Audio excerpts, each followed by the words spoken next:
একটা মানুষ প্রমাণ দিতে ব্যস্ত। হ্যাঁ, বুবলির কাণ্ডব জ্ঞান নাই, বুবলির ব্যক্তিত্ব নাই, বুবলির বুদ্ধি নাই। কিন্তু যে প্রমাণের আশায় আপনারাও সকলে আছেন, যেখানে সেখানে রাস্তাঘাটে শাকিব খানকে নিয়ে কথা বলে, যেখানে সেখানে পারিবারিক বিষয়গুলো তুলে ধরে, সে প্রমাণটা স্কিপ করে যায়। মিডিয়ার সামনে এসে গোপনীয়তা সবকিছু প্রকাশ করে দেয়। এবার রীতিমতো যেন বুবলিকে ধুইয়ে দিলেন অপু বিশ্বাস। এক কথায় সাবান সোডা ছাড়া রীতিমতো একেবারে ওয়াশ করে ফেলেছেন। ভাইরে ভাই, কোন অপু বিশ্বাসকে আমি দেখছি যে অপু বিশ্বাস নিজেকে এমন ভাবে তৈরি করছে, নিজেকে এমন ভাবে ধরে রাখছে, ঠিক যেন শাকিব খানের আদেশ মেনে অপু বিশ্বাস রীতিমতো বুবলিকে ধুইয়ে দিলেন। কথা উঠেছে অপু বিশ্বাসকে শাকিব খান নিষেধ করেছে যে তুমি কোনো প্রোগ্রামে গেলে তুমি শুধু অপু বিশ্বাস নিজের প্রফেশনাল লাইফ নিয়ে কথা বলবে, ব্যক্তিত্ব কথা কিংবা ফ্যামিলির কথা না। ঠিক সেই কথাটা বুবলি মানে না। শাকিব খানের আদেশ বুবলি মানে না, অপু বিশ্বাস ঠিকই মানে। ঠিক সেই জায়গাতে অপু বিশ্বাস এবার দিলেন বুবলিকে বাঁশ।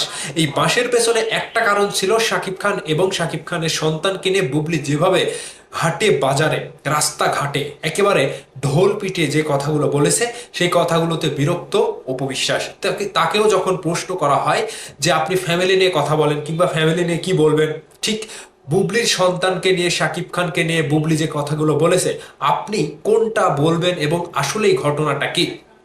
অপু বিশ্বাস এক কথাতেই উড়িয়ে দিয়েছে যে শাকিব খান অপু বিশ্বাসকে নিষেধ করেছে, আদেশ করেছে যে ব্যক্তিত্বের কোনো কথা সোশ্যাল মিডিয়াতে না বলতে। ঠিক শাকিব খানের গাড়িতে চড়ে অপু বিশ্বাস যেভাবে এন্ট্রিটা দিয়েছিলেন, এখানে আমি যতটুকু বুঝতে পারলাম শাকিব খানের সাথে অপু বিশ্বাসের এখনো ভেতরে ভেতরে কানেকশনটা পাকাপোক্তই রয়েছে। ঠিক অপু বিশ্বাস যে মন্তব্যগুলো করেছেন যে আমি কোনো ব্যক্তিত্বের কথা বলবো না কিংবা ব্যক্তিত্বের কথাগুলো বলে সোশ্যাল মিডিয়াতে ট্রোলের শিকার হব না এবং আমার উপরে বারবার তীর ছড়াবেন আপনারা, সেটা আমি হতে দেব না। ঠিক অপু বিশ্বাস যেন শাকিব খানের আদেশ মেনে এখনো সুন্দরভাবে নিজেকে প্রেজেন্ট করছে। এটা ছিল অপু বিশ্বাসের জন্য বিশাল বড় একটা ধামাকা। ঠিক বুবলির ভক্তরা এখন চুপ মেরে আছে। কথা বলছে এই কারণে যে বুবলি আসলে যে কথাগুলো বলেছে মিডিয়ার সামনে সোশ্যাল মিডিয়াতে নিজের ব্যক্তিত্ব প্রকাশ করা, বুদ্ধিহীনতার পরিচয় দেওয়া কিংবা হাটে বাজারে ঢোল পিটিয়ে মানে প্রকাশ করে দেওয়ার কোনো মানেই হয় না। ঠিক সেই জায়গা থেকে অপু বিশ্বাস শাকিব খানকে ভালোবাসে এবং শাকিব খানকে এখনো সম্মান করে। তিনি ব্যক্তিত্বের কোনো কথা মিডিয়াতে বলবে না। এক কথায় অপু বিশ্বাস বলেই ফেলেছে, যারা এরকম বুদ্ধিহীনতার পরিচয় দেয় তাদের যেন শুভ বুদ্ধি হয়। এই যে বুবলিকে যেভাবে ধুইয়ে দিল রে ভাই, কথাগুলো কিন্তু জ্বলন্ত কাঠির মতো একেবারে আরো দ্বিগুণ আগুন জ্বালিয়ে দিয়েছে বুবলির ভক্তদেরকে তথা বুবলিকে।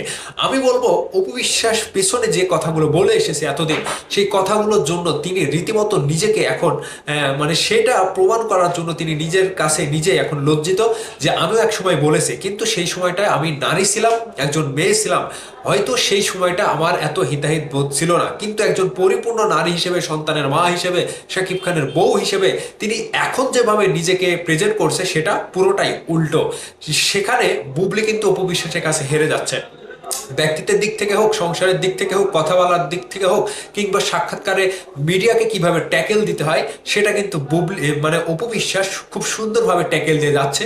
অন্য দিক থেকে বুবলি বুদ্ধিহীনতার পরিচয় দিচ্ছে এবং শাকিব খানকে নিয়ে যা তা বলে ফেলছে মিডিয়ার সামনে। ভেতরে গোপন কথা, সংসারের কথা, কি করেছে না করেছে, সন্তানকে কি বলে শাকিব খান, সবকিছু যেন এখন এখন বুবলির কাছে তুচ্ছ বিষয়।